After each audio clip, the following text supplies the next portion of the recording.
Smosh. Give me donut with the glaze, Smosh. Courtney Miller with the rage, Smosh.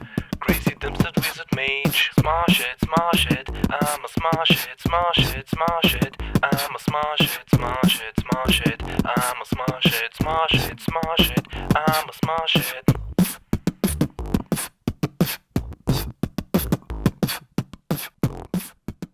I'm happy to announce that I finally caught up to Smosh, and man, what a journey.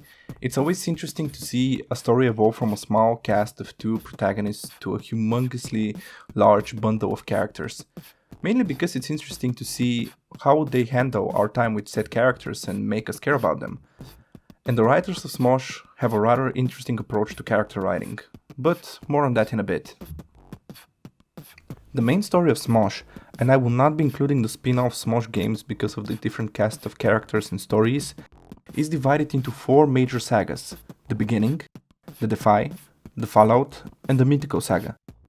Each one spanning hundreds of episodes except for the fallout saga, which was about 50. But for a good reason. Each one of these sagas is focusing on completely different ideas and themes. I will give a quick overview of each one since they are quite different. The story begins just like your typical shonen anime. The main characters are 2 teenage boys, Ian and Anthony. One quirky looking with light hair and blue eyes, and the other one with overall emo vibes. Those boys have a dream to make the biggest comedy channel on YouTube. And they succeed here. In the first few chapters, they achieve their goal. Those writers are quite bold, I tell ya. The first saga doesn't really show us heavy elements or villains or anything. Even the overall genre is different from the drama that Smosh is famous for. Although it's a good slice of life anime, it lacks the heavy moments of the future sagas. Think of it as Dragon Ball, and I mean without the Z. The hype that the future iterations of the series generate is there, but there will always be people who would prefer the old Smosh. Or like I call it, Smosh no Z, or Smosh topless. Or Ian is bored, and so am I. As characters, the boys start to develop some of their signature comedy abilities like Seizi Punchurai no Ririraudu and Makeru Fane Feizuru.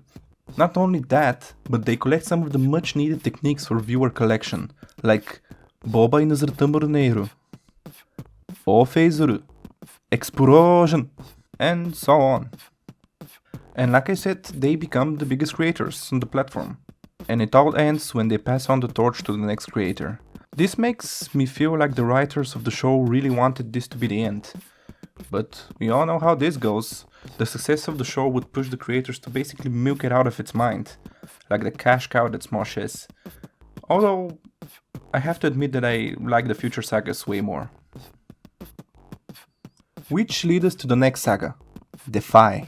And this one is a banger. Right from the bat, we are introduced to the villain, Defy, which now owns the boys.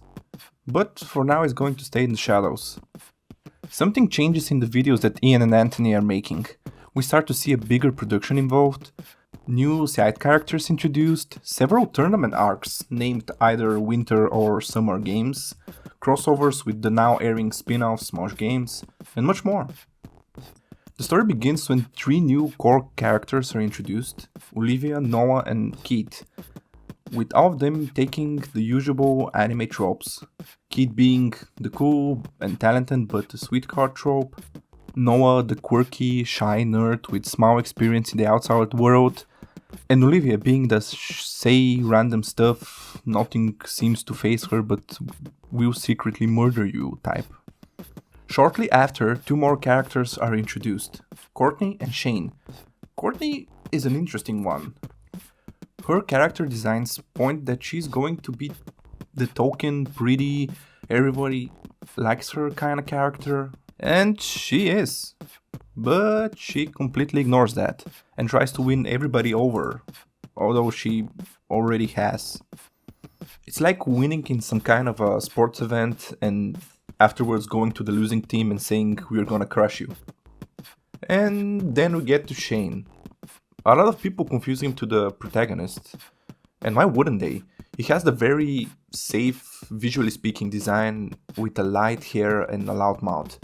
The typical screams a lot goofy character. It's like if you take Asta from Black Clover and Naruto from, Naruto, and combine their worst features. And it somehow works, because everybody likes him, and I'm included in that everybody. Those five are referred as the cast, and their quick introduction starts with the first Smosh Summer Games. And the first one was kinda weak for me. The ones that I really enjoyed were the first Winter Games and the Wild West iteration of the Summer Games one. The writers would occasionally yeet those tournament arcs in between the main story, which will feature everyone, even the characters from the spin-off. Also, Ian and Anthony made some big achievements, like the release of games and movies, but those ideas were not explored much. We as an audience were only given a couple of episodes on the production, which is a shame. The direction that the story was taking was interesting, as arcs featuring mainly the cast were getting more prevalent and the absence of Ian and Anthony was getting more noticeable. And this structure will go on until it's broken with the drop of a bomb, and as we, the viewers, are introduced to the damage that Defy was doing behind the scenes. This arc was memorable.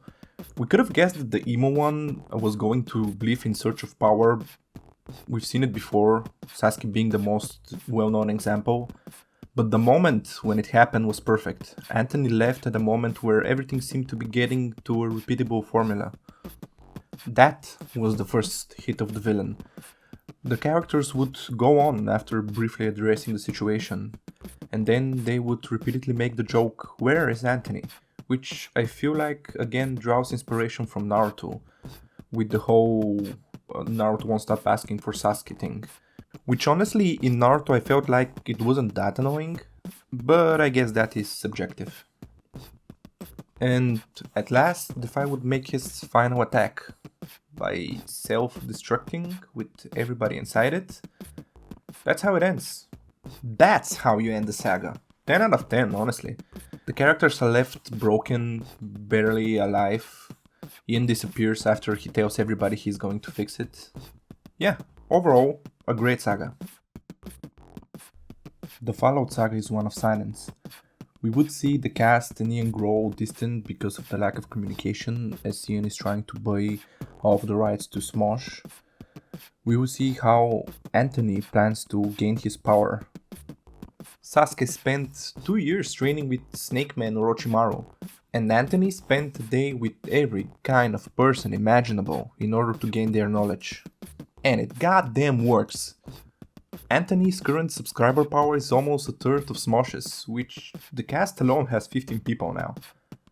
He also recently developed a stage 2 of his curse mark. Okay, I'm stopping with the parallels with Naruto. This arc ends when 2 new characters are introduced from the land of the giants, Red and Link, and they take Smosh on their ship, the Mythical, as we go on to the new saga. Immediately from the beginning of the first arc of the saga, things start to shift rapidly. The tension between Ian and the crew is dropped, as side characters barely mentioned before are now added to the cast. Some of the characters are from the, at the time, ended spin-off Smosh games, but the only one who will remain is Damien, who is one of my favorites. We are introduced to Tommy, Kimmy, and a little bit later to Jackie, Spencer, and Amanda.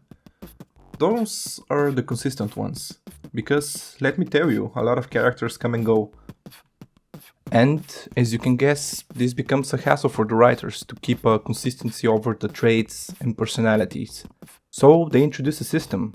Every character is only allowed one exclusive to them trait. The most interesting cases of this system are Damien and Noah. Damien, even from the spin-off, is known as the nice guy. But as Kimmy is introduced and she lost the big lady role to Amanda, she takes that trait away from him. And now that the whole anime community said no to him being the weeb one, he's trying to adopt the woke, emo role. And Noah gave his cynical one role to Ian and got instead the crazy hair one. And yes, they made crazy hair into a personality trait. Those wacky writers. But yeah, this current mythical saga is focusing more on the characters. They recently added 3 more of them: Arasha, Angela, and Chance. but they have no concrete traits yet. For now, the candidate traits are a feral guinea pig, an oblivious under the rock dweller, and a pathological liar.